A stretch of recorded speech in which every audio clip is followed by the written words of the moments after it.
নমস্কার বন্ধুরা, আর জি কুকিং চ্যানেলে আপনাদের সবাইকে স্বাগত। আজকে নিয়ে হাজির হয়ে গেলাম সন্ধ্যায় টিফিন হিসাবে বা চা কফির সাথে খাওয়ার জন্য দারুণ একটা স্ন্যাক্স রেসিপি নিয়ে। তো চলুন শুরু করা যাক। আমি একটা গ্যাসে কড়াই বসিয়ে দিয়ে দেবো 1 কাপ পরিমাণে জল, দিয়ে দেবো এখানে সামান্য একটুখানি লবণ আর খুবই সামান্য একটুখানি হলুদ, আর দিয়ে দেবো এখানে একটা রুই মাছের পেটি, আর দিয়ে দেবো 6-7টা চিংড়ি মাছ। এবার এই মাছগুলোকে আমি মিনিট 3 সেদ্ধ করে নেব। 3 মিনিট সেদ্ধ করে নিয়েছি, মাছগুলো পারফেক্টভাবে সেদ্ধ হয়ে গেছে। এখন মাছগুলোকে আমি উঠিয়ে নেব। মাছগুলোকে উঠিয়ে নিয়ে হালকা একটু ঠান্ডা করে নিতে হবে। মাছগুলোকে উঠিয়ে নিয়েছি। এবার মাছের কাঁটাগুলো বেছে ফেলে দিতে হবে, কারণ ফিঙ্গার হোক বা কাটলেট হোক যাই বলুন না কেন, খেতে গিয়ে যদি মুখে কাটা পড়ে সেখানে ভালো লাগবে না। কাঁটাগুলো বেছে নিয়েছি, আর চিংড়ি মাছগুলোকেও হাত দিয়ে টিপে টিপে মাছের সাথে মিশিয়ে নিতে হবে। সব মাছগুলো আমার রেডি হয়ে গেছে। এবারে একটা কড়াই বসিয়ে দেব গ্যাসে, দিয়ে 1 চামচ পরিমাণে তেল দিয়ে দেব। তেলটা গরম করে একটা বড় সাইজের পেঁয়াজ কুচি দিয়ে দিলাম। পেঁয়াজটাকে নেড়ে চেড়ে হালকা কালার করে ভেজে নিতে হবে। পেঁয়াজটার কালার চেঞ্জ হয়ে গেছে। এখন এখানে দিয়ে দেবো 1 চামচ পরিমাণে আদা আর রসুন বাটা। আদা রসুন বাটাটাকেও কষিয়ে নিতে হবে কাঁচা গন্ধ চলে যাওয়া পর্যন্ত। আদা রসুন বাটাটাও কষিয়ে নিয়েছি। এখন এখানে সেদ্ধ করা মাছগুলোকে দিয়ে দেব। মাছগুলোকে দিয়ে মশলার সাথে মিনিট খানিক ভেজে নিতে হবে, এতে মাছের গন্ধটা চলে যাবে। মাছটাকে ভেজে নিয়েছি। এখানে দিয়ে দেব সেদ্ধ আলু। আমি 2টো মিডিয়াম সাইজের আলু সেদ্ধ করে রেখেছিলাম, হাত দিয়ে ভেঙে ভেঙে দিয়ে দেব। আলুগুলোকে দিয়ে খুন্তি দিয়ে ভালো করে চেপে চেপে রান্না করে নিতে হবে, যাতে আলুর বড় অংশ না থাকে সেটা খেয়াল রাখতে হবে।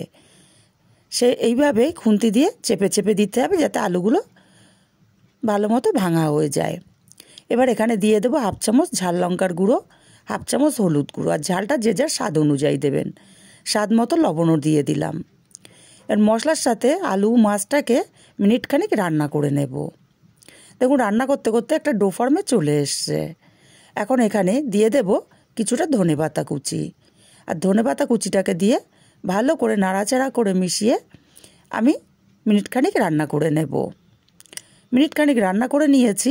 এবার এখানে দিয়ে দেব সামান্য একটুখানি গরম মশলার গুঁড়ো। গরম মশলার গুঁড়োটাকে দিয়ে খুব ভালো করে মিশিয়ে নিতে হবে। গরম মশলার গুঁড়োটা দিয়ে মিশিয়ে নিয়েছি। এবার নামিয়ে ঠান্ডা করে নেব। এদিকে একটা বাটির মধ্যে দিয়ে দেব 2 চামচ ময়দা। আপনারা চাইলে এখানে কর্নফ্লাওয়ারও ব্যবহার করতে পারেন। অল্প করে জল দিয়ে পাতলা একটা ব্যাটার আমাদের রেডি করে নিতে হবে।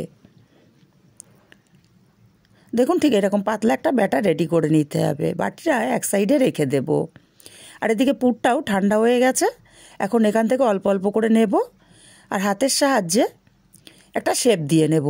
আমি ফিঙ্গারের মতো শেপ দিচ্ছি, আপনারা আপনাদের পছন্দ মতো যে কোনো শেপ দিয়ে নিতে পারেন। দেখুন একটা ফিঙ্গার আমার রেডি হয়ে গেল, বা কাটলেট রেডি হয়ে গেল। আর একইভাবে সবগুলো আমি রেডি করে নেব। দেখুন এক এক করে আমি সবগুলো রেডি করে নিয়েছি। এবার প্লেটটাকে এক সাইডে রেখে ব্যাটারের বাটিটা নিয়ে নিলাম। ব্যাটারটাকে একটু নেড়ে নিতে হবে যাতে নিচে জমে না যায়।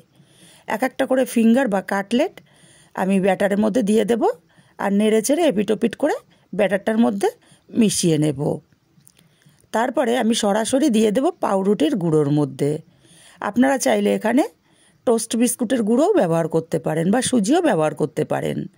পাউরুটির গুঁড়োটা খুব ভালো করে লাগিয়ে নিয়ে আমি আবারও ময়দার ব্যাটারের মধ্যে দিয়ে দিলাম। বলতে পারেন আমি ডবল কোটিং করে নিচ্ছি। এতে করে আমার ফিঙ্গার বা কাটলেট দারুণ মুচমুচে হবে। আবারও তুলে আমি সরাসরি পাউরুটির গুঁড়োর মধ্যে দিয়ে দিলাম। আর পাউরুটিটা আমি মিক্সচারে দিয়ে গুঁড়ো করে নিয়েছি। দেখুন এইভাবে সবগুলো আমি কোটিং করে রেডি করে নেব। কড়াইতে আমি তেল গরম বসিয়েছিলাম, তেলটা ভালো মতো গরম হয়ে গেছে। এখন এক এক করে ফিঙ্গার বা কাটলেট আমি তেলের মধ্যে দিয়ে দেব। আর এক পিঠ ভাজা হলে আর এক পিঠ উল্টে দেব। আর আঁচটা রাখতে হবে লো টু মিডিয়ামে, যাতে খুব ভালো করে ভাজা হয়। হাইতে থাকলে তাহলে খুব ভালো মুচমুচে হবে না। উল্টে পাল্টে সুন্দর কালার করে আমি ভেজে নিয়েছি। দেখুন কত সুন্দর কালার চলে এসছে। এবার আমি কাটলেট বলুন আর ফিঙ্গার বলুন আমি তেল ঝরিয়ে উঠিয়ে নেব। আর একইভাবে সব ফিঙ্গার বা কাটলেট ভেজে রেডি করে নেব। রেসিপিটা ভালো যদি লাগে অবশ্যই একটি লাইক ও কমেন্ট করতে ভুলবেন না।